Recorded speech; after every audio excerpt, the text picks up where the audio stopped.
We are now heading into night 2 of the fast-moving mountain fire. It's more than doubled in size since this morning and has prompted several evacuations. KMIR-6's Angela Monroe has been covering the wildfire all day and into the night for us. She joins us live from South Palm Springs with the very latest. Angela.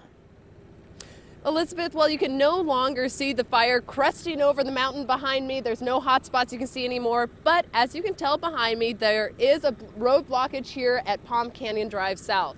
Now, as you mentioned, that fire has just grown very rapidly. It's estimated at 9,000 acres, 10% contained. The Forest Service tells us that about 6 a.m. tomorrow we should get the latest numbers as far as acreage and containment. However, they do expect that it could grow some tomorrow because of the weather. So far in Mountain Center, we've had evacuations around Mountain Center, and then today here in the South Palm Springs area, Andreas Canyon Road, the most recent backup over the mountains, Mountain Center, is that they are doing evacuations at the Ronald McDonald Camp. Now, this fire has already destroyed 11 homes as well as 11 outbuildings and 4 to 6 vehicles. There have been no major injuries, but 5 firefighters have received minor injuries. And back down here in the valley, many people have been concerned as they've seen that fire over the mountain here and with all the swirling dust and ash that we've had in the air. And I live in Palm Springs just down the road, and I saw the flames and the fire like everyone and the smoke, and I came down because I was concerned and wanted to see what was going on. I mean, I'm more concerned with the smoke and the ash that's in my yard. My biggest concern was, is there really fuel? It looks like the mountains are made of rock, but there is a lot of fuel up there. And there is a large group of firefighters fighting this blaze. There's 2,200 firefighters currently from all over, from state, from county, from local agencies, and they expect that number to continue to grow as they fight this blaze. Now, for folks who are worried seeing this fire looking like it's coming down into the Coachella Valley, the Forest Service tells us that there's no reason to be concerned now. The threat of fire for the Coachella Valley, Palm Springs area is very low. Basically what we're doing out here is we're being a point of contact for folks to come and get information on the fire. Obviously there's a lot of smoke in the air, so we want to make people aware of that. But we're really here just to be a voice for folks and let them know what exactly is going on.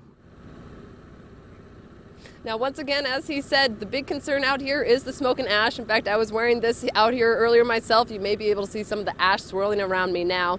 But of course, on the other side of the mountain, they are fighting to try to protect the homes, and some people have already lost theirs. Fritz Wutke looks at a picture of what remains of his home. No, I see the fireplace, that's it, man. Just a charred chimney remains of Fritz's home of 10 years. His family and a youth camp evacuated. It's a summer camp for kids. So we got them out pretty fast. A huge ridge of billowing plumes of smoke is circled by helicopters.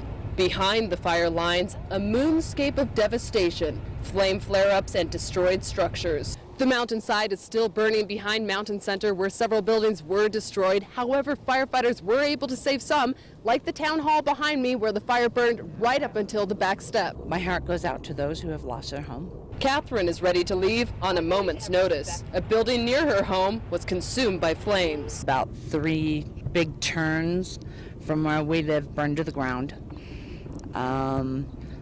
You know, our car's packed. We've already taken 1 load down the hill. My mom's down the hill. She's safe. And we're just waiting for evacuation order to see where it goes. Neighbors farther away see the encroaching flames and worry. Everybody around the neighborhood is asking if the fire is headed our way. It kind of looks like it might be from down there, but we can't tell for sure. So I said I'd drive up here and see what I could find out. It's pretty distressing to see that burning up, you know. Normally, when we come up here, conditions in the summer are pretty dry, but this summer has been especially dry. Fire crews agree conditions are fueling this fire. Thick, heavy fuels, and with the low moisture that are in them from the 3-year drought that we've been having, that they're ready to burn, and this is the result of it. The result of the Mountain Center fire, charred homes, and firefighters battling to quench this fast-moving blaze. Now, the cause of that fire is under investigation. At the end of this half hour, I will let you know the latest on this fire and what they expect in the firefighting efforts tomorrow. Live in Palm Springs, I'm Angela Monroe. Now back to you.